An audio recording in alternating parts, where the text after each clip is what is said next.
On va commencer cette journée, ce colloque consacré à l'Afrique des Grands Lacs par une intervention, un extrait du discours de réception du prix Nobel de la paix le 10 décembre 2018 à Oslo par le docteur Denis Mukwege, que vous connaissez certainement et dont on vient d'évoquer le travail remarquable en RDC. Je m'appelle Denis Mukwege. Je viens d'un pays le plus riche de la planète. Pourtant, le peuple de mon pays est parmi les plus pauvres du monde.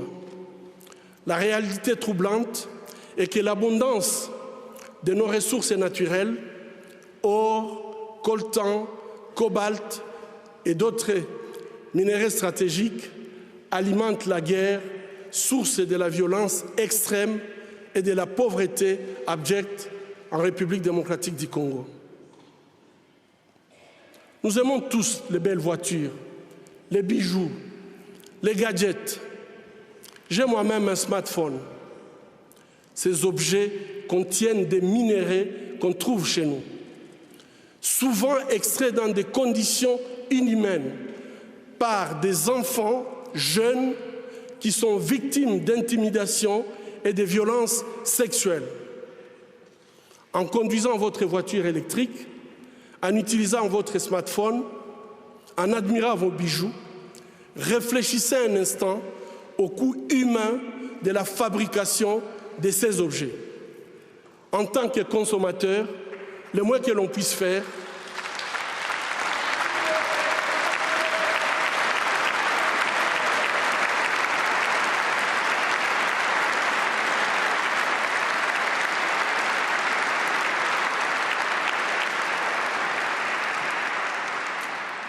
le moins que l'on puisse faire est d'insister que ces produits soient fabriqués dans le respect de la dignité humaine.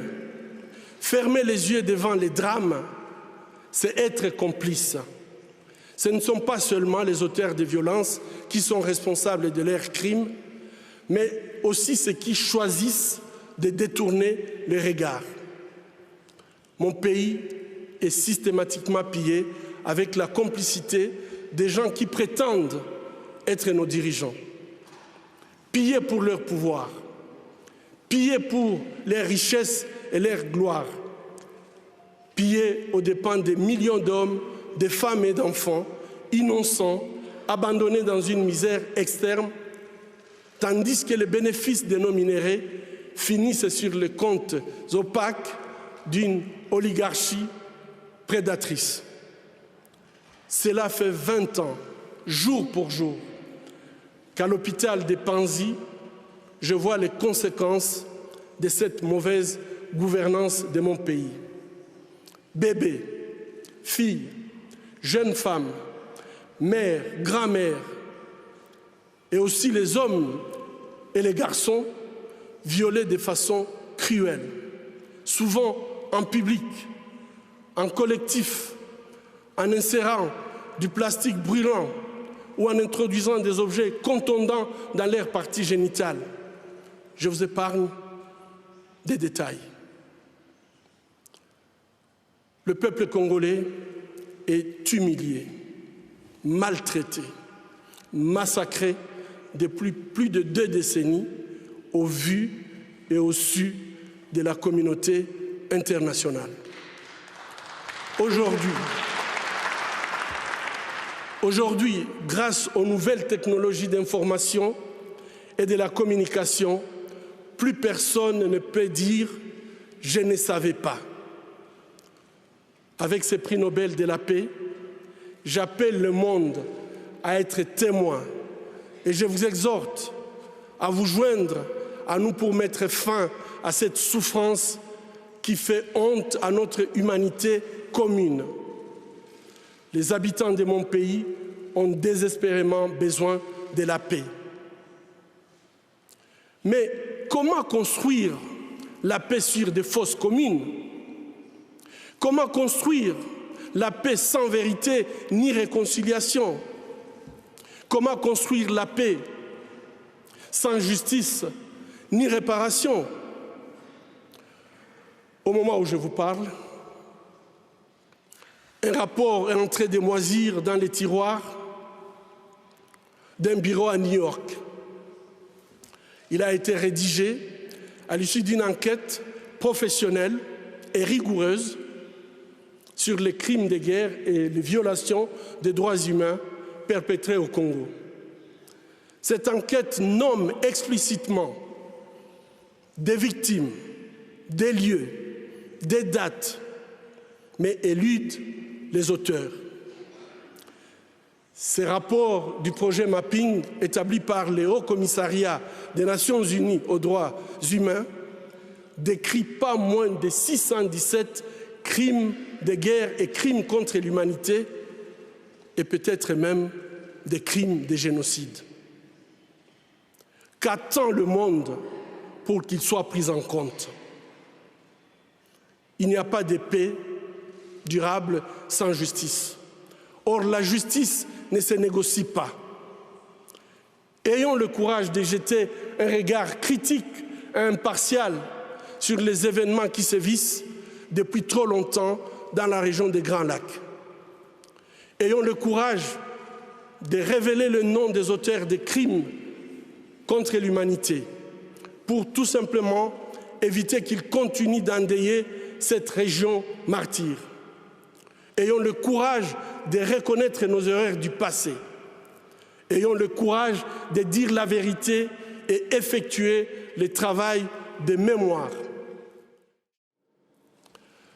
Le prix Nobel de la paix qui nous est décerné aujourd'hui n'aura de valeur réelle que s'il peut changer concrètement la vie des victimes de violences sexuelles de par le monde et contribuer à ramener la paix dans nos pays.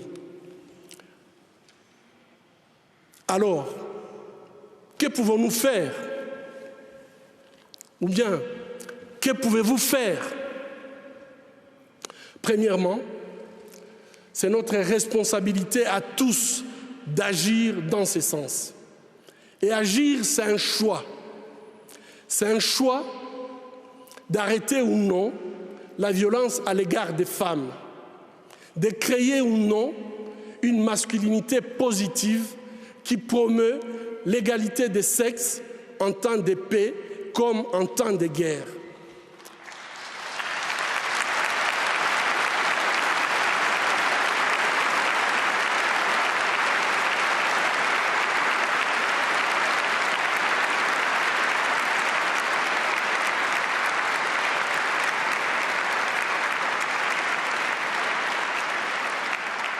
Agir, c'est un choix de soutenir ou non une femme, de la protéger ou non, de défendre ou non ses droits, de se battre ou non à ses côtés dans les pays ravagés par les conflits. Finalement, c'est un choix de construire ou non la paix dans les pays en conflit.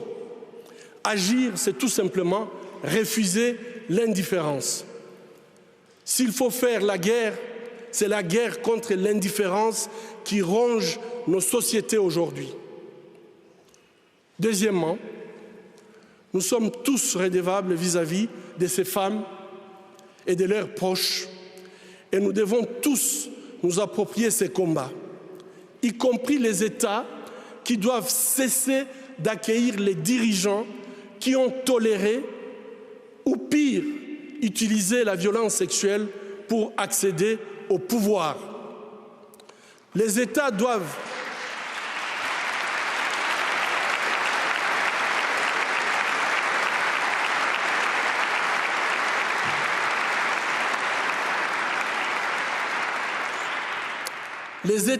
cesser de les accueillir avec les tapis rouges. Et plutôt, les États doivent tracer une ligne rouge contre l'utilisation de viols comme armes de guerre. Une ligne rouge qui serait synonyme de sanctions économiques, politiques et de poursuites judiciaires. Poser un acte juste n'est pas difficile. Poser un acte juste n'est pas difficile, c'est une question de volonté politique. Troisièmement, nous devons reconnaître les souffrances des survivantes de toutes les violences faites aux femmes dans les conflits armés et les soutenir de façon holistique dans leur processus de guérison. Ici, j'insiste sur les réparations. C'est ces mesures qui leur donnent compensation et satisfaction et leur permettent de commencer une nouvelle vie.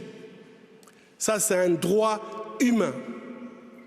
J'appelle les États à soutenir l'initiative de la création d'un fonds mondial de réparation pour les victimes de violences sexuelles dans les conflits armés.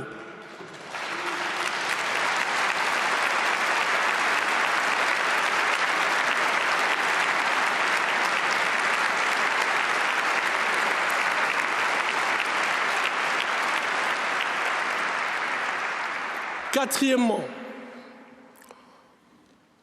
au nom de toutes les veuves, de tous les veufs, des orphelins des massacres commis en République démocratique du Congo et de tous les Congolais épris de paix, j'appelle la communauté internationale à enfin considérer les rapports du projet Mapping et ses recommandations. Que le droit soit dit.